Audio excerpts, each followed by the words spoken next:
In a city in Persia, there lived two brothers, one called Kazim and the other Ali Baba. When their father died, he left them an equal share of the little he had. But fortune was not half as fair. Kazim married a widow who owned a shop bursting with fine goods. He soon became a wealthy man and lived a life of ease. Ali Baba, on the other hand, married a woman as dirt poor as he was. He lived very sparsely and was forced to scratch a living chopping wood in a nearby forest. Day after day, he'd chop, chip, hack and split, until his back ached, his hands blistered, and the sun was so low in the sky he could barely see the blade of his axe. Then, he'd take the wood home to sell the next day on 2 skinny donkeys, which were all he owned in the world.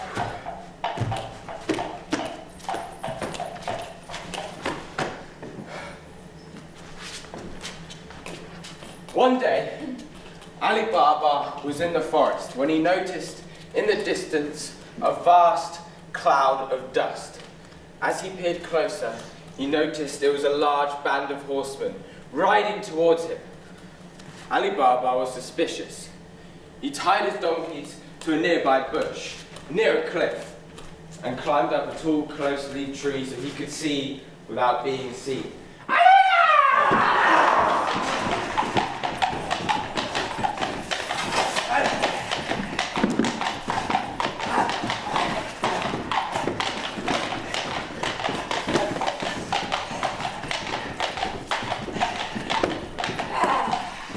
Dismount! Ali Baba counted the men and found they numbered 40. From their dead eyes and shining daggers, he guessed that they were bandits.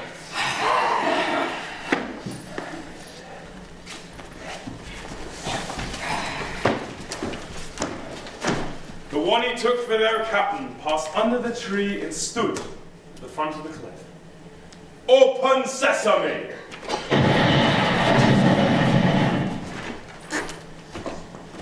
Immediately, the door swept shut. Ali Baba froze, like a falcon fixed on its prey. Eventually, the door opened again, and the 4 men reappeared.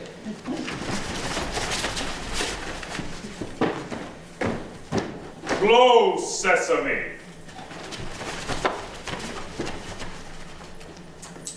Each thief mounted his horse and galloped off into the dust.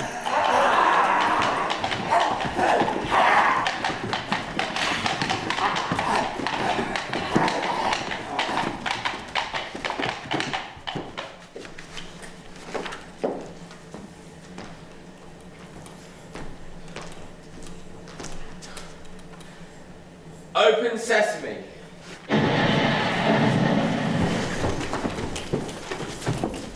Close sesame.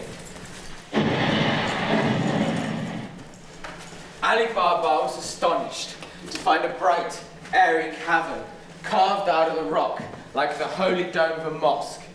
Inside was a landscape of limitless riches, islands of shining treasure in rivers of rich silks and brocades, valleys of precious carpets, and above all, mountains upon mountains of gold and silver coins. Ali Baba knew that this was a hiding place not for years, but for centuries, for generation of thieves. He quickly scooped up as many jewels as he could find and rode back off home. Open sesame.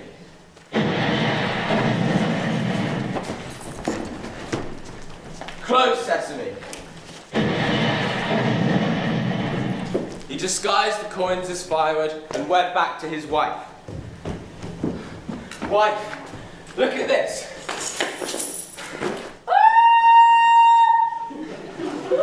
Ali Baba, what have you done? You may be poor, but that doesn't mean you have the right to steal. If you get caught, they'll cut off your hand. And if they cut off your hand, you can't chop wood. If you can't chop wood, we've got no money. If we've got no money, we've got no food. And if we've got no food, we'll starve. We'll starve. Wife! Oh, you've brought shame upon this house. You've lied. You've stolen. You ruined everything. I'll cut you. I'll cut you. I'll cut you. Wife, keep calm and stay quiet. He told her his adventures from beginning to end, and they agreed to keep it like a secret, like the mystery of the Sphinx. Wait!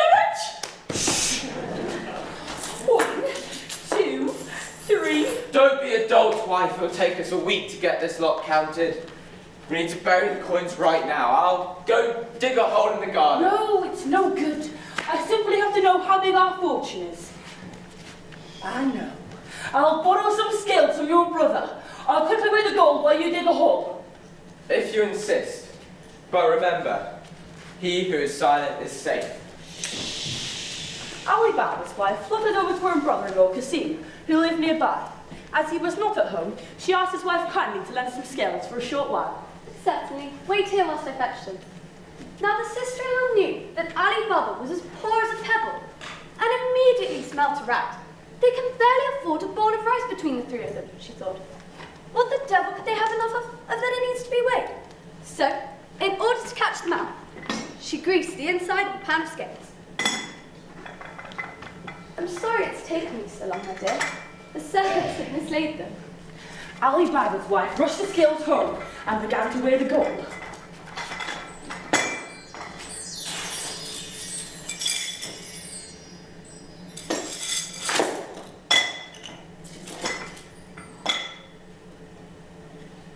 Then, whilst Ali Baba buried him, he returned the scales saying, "Sister-in-law, I said I'd only be a while. I'm as good as my word.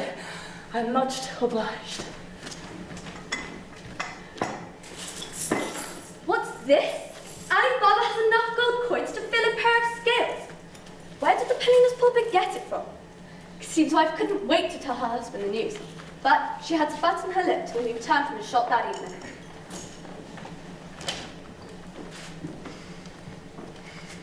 Kasim, you think yourself a wealthy man, but you're mistaken. Ali Baba has far more money than you. He doesn't count his gold as you do, he weighs it.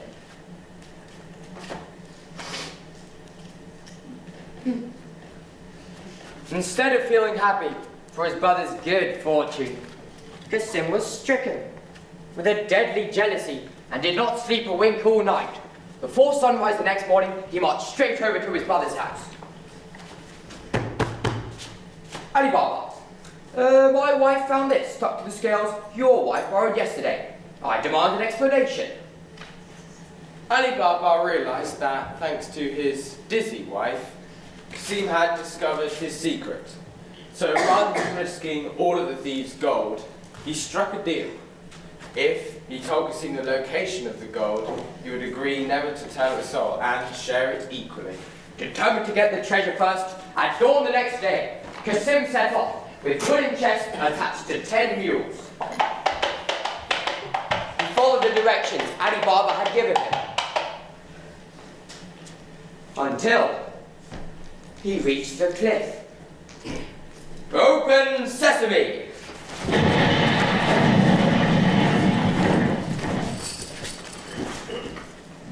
Close sesame! His eyes pored over the riches inside, which were beyond his wildest dreams.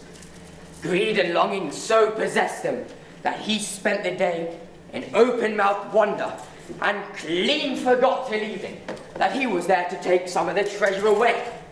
At last, he snapped out of his trance and dragged the sack to the foot of the cave. Open semolina!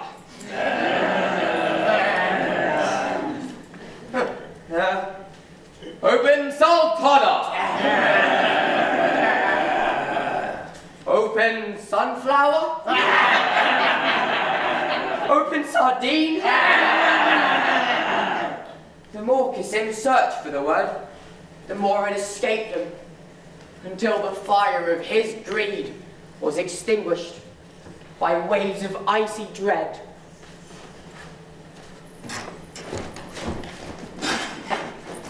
At nightfall, the thieves returned to the cabin and noticed Kasim's mules grazing sleepily by the rock, loaded with empty trunks.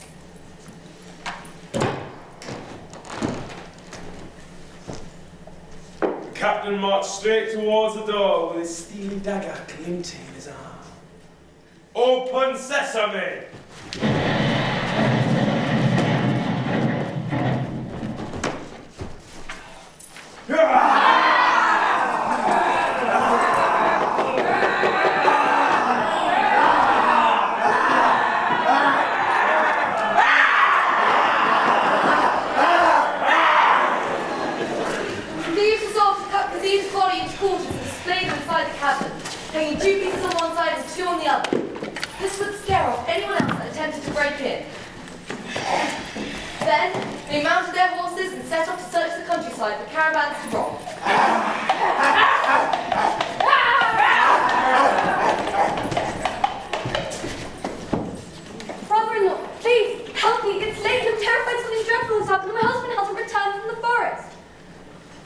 Don't, sister-in-law, do not worry. I'm sure Kasim thought it wise not to return till late at night for fear of being seen. Maybe you're right. He did tell me it was important to carry out his mission secretly. Absolutely. You go home and wait for him, and make sure you stay calm. I'm sure he'll be home soon. Kasim's wife returned home and waited patiently till midnight. She became truly petrified and cursed herself for her ill-judged curiosity and dim-witted desire to meddle in her sister-in-law's affairs. At daybreak, she ran back to Ali Baba's, where her arrival was announced not by her words, but by her tears. Immediately, Ali Baba set off for the forest on his donkeys. As he approached the cliff, he saw no sign of Kasim or his mules, but he did see a pool of blood by the door which chilled him to the bone. He crept up to the door and gave the command, "Open sesame."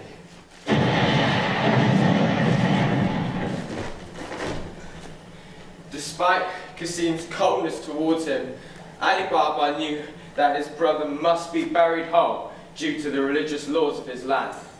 So, without any hesitation, he quickly found a cloth to wrap up the remains.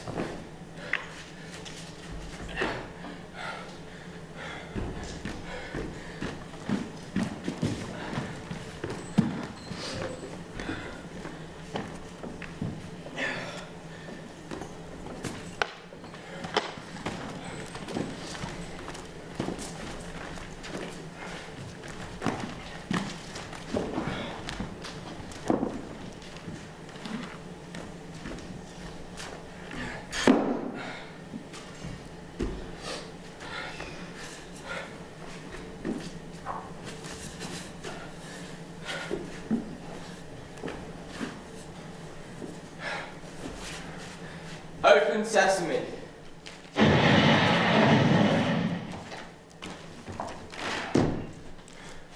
Close sesame. He quickly rushed back to his brother's house, near the edge of the town, making sure to stay in the forest till nightfall to make sure he was not seen. The door was opened by a clever slave girl called Majana. Majana, my life depends on your secrecy. What happened? This bundle contains the body of your murdered master. Without raising any suspicion, we must bury him whole and as if he died of natural causes. For if talk gets out that he was murdered, his killers will come in search of me as his accomplice. Leave that to me. Sure. And remember, he who is silent is safe. But what shall I tell my mistress? Leave that to me.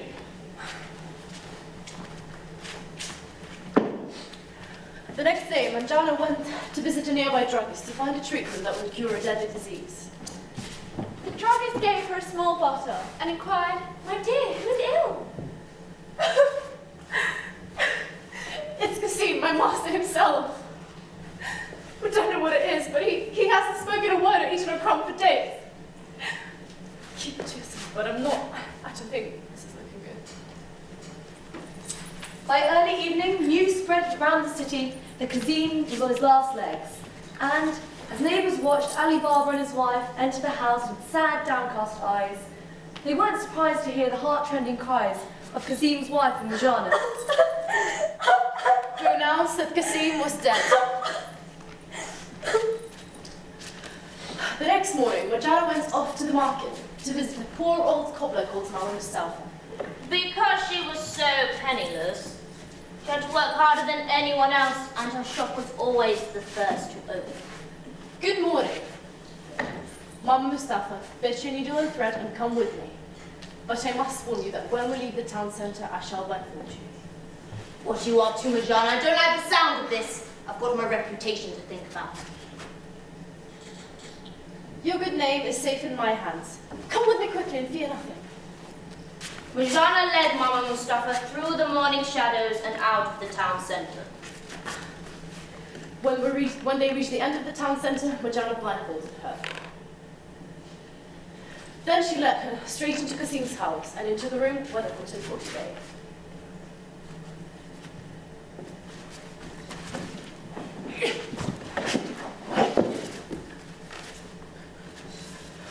What a sight! Mama Mustafa, I brought you here to sew the pieces of this body together.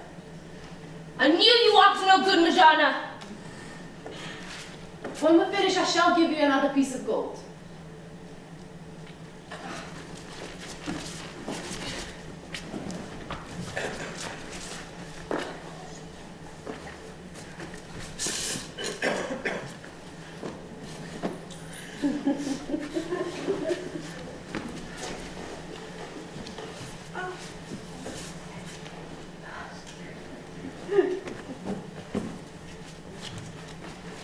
When they finished, Mujana blindfolded her again.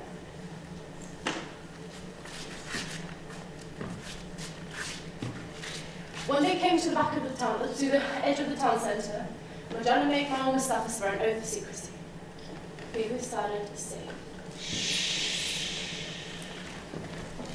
When she returned, they carried Qasim's body to the cemetery. And so the secret of Qasim's gruesome murder remained locked away, and no one in the city suspected a thing. 3 days later, under the cloak of nightfall, Ali Baba His wife, And their son, carried their belongings with their gold, to Qasim's big house, to live in wealth and splendor. Ali Baba gave his son the key to his shop. And, if he managed it wisely, he'd receive the key to later riches when he married. let us leave Ali Baba to the fruits of his golden fortune and return to the 40 thieves.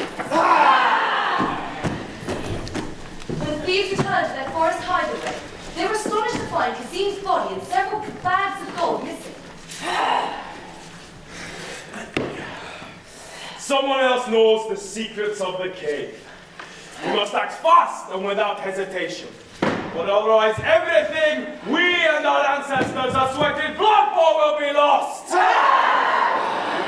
I shall go down into the town and listen up to rumors of a murdered man. I shall find out who he was and where he lived. And when I find his accomplice, I shall put him to a slow and lingering death.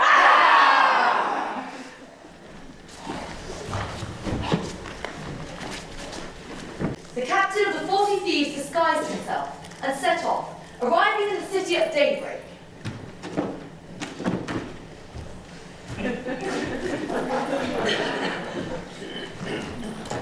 He walked and walked. Until he came to the first shop he saw open. Guess what? It was the shabby shop of Baba Mustafa. Good morning, old man. I'm surprised to see you up this early. There's barely enough light for you to do your sewing. How is it possible that your fine old age has such good eyesight? Obviously you don't know Baba Mustafa. I may be as old as crumbling earth, but I've perfect vision. Not long ago in a place much darker than this did I stitch up a body of a dead man. Really? A dead man? Why would you want to do that? You want me to speak, but I shall say no more. He who is silent is safe. Show me the dead man's house. I couldn't even if I wanted to. I was blindfolded, I didn't see a thing. Let me blindfold you again. We'll see if you can retrace his steps. To the great joy of the captain of the 40 thieves. Mama Mustafa led the captain to where Mujana had bound her right.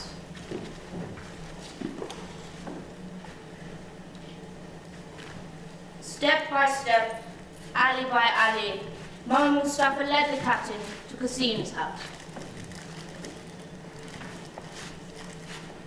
He set the woman on her way and taking careful note of the location of the house, raced back to the forest.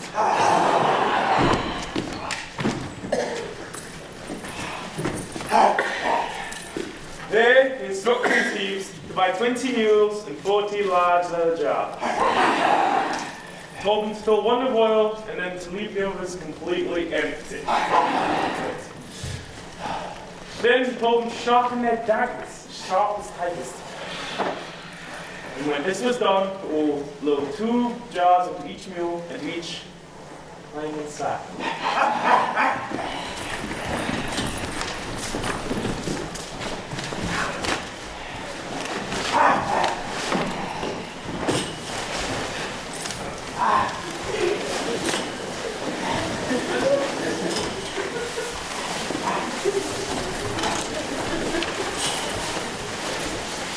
Hurry up and I'll slit your throats.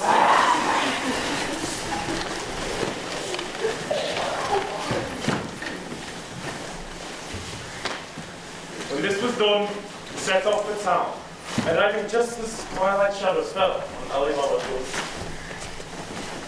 Where the owner was taking in some fresh evening air. With their son.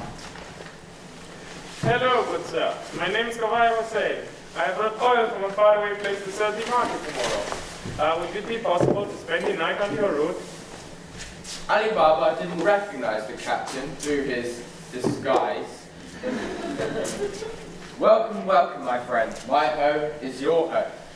Kavaya Hussein, or rather the captain of the 40 Thieves, then unloaded the jars and crept from jar to jar, saying, "Have your daggers at the ready. When the time is right, I shall give the signal." Then he went into join Ali Baba's son. Meanwhile, Madame set about preparing a delicious meal. But at some point, the oil lamp in the kitchen ran out. And there were no oil or candles to be found in the house. So, she picked up a pot to borrow some oil from one of the jars that stood in the courtyard. But when she cracked close to the first jar, The thief inside whispered, "Is it time yet?" any other slave but Marjana would have bleated like a goat, but she was too clever for that. So without much of a twitch, she replied, "Not yet, but soon." She took the oil she needed and raced back into the kitchen. When she lit the lamp, she grabbed the biggest pan she could find and raced back into the courtyard, where she filled this pan with thick, gloopy oil to its brims. Rushing back, she set the pan into crackling fire.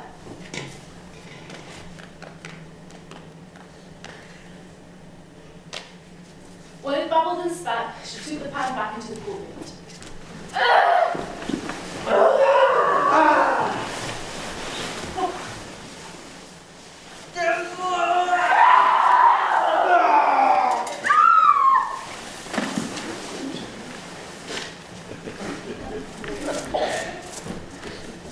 Then she went to serve the food and wine.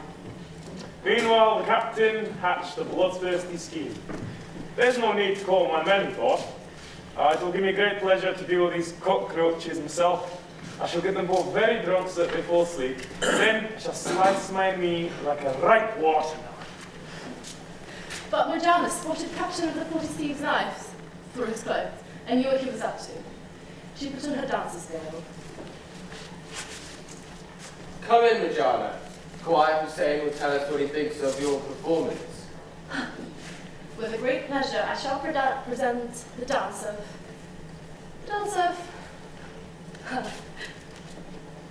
of the deadly dagger.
wretched woman, you've ruined us all. I did this to save you, not to ruin you.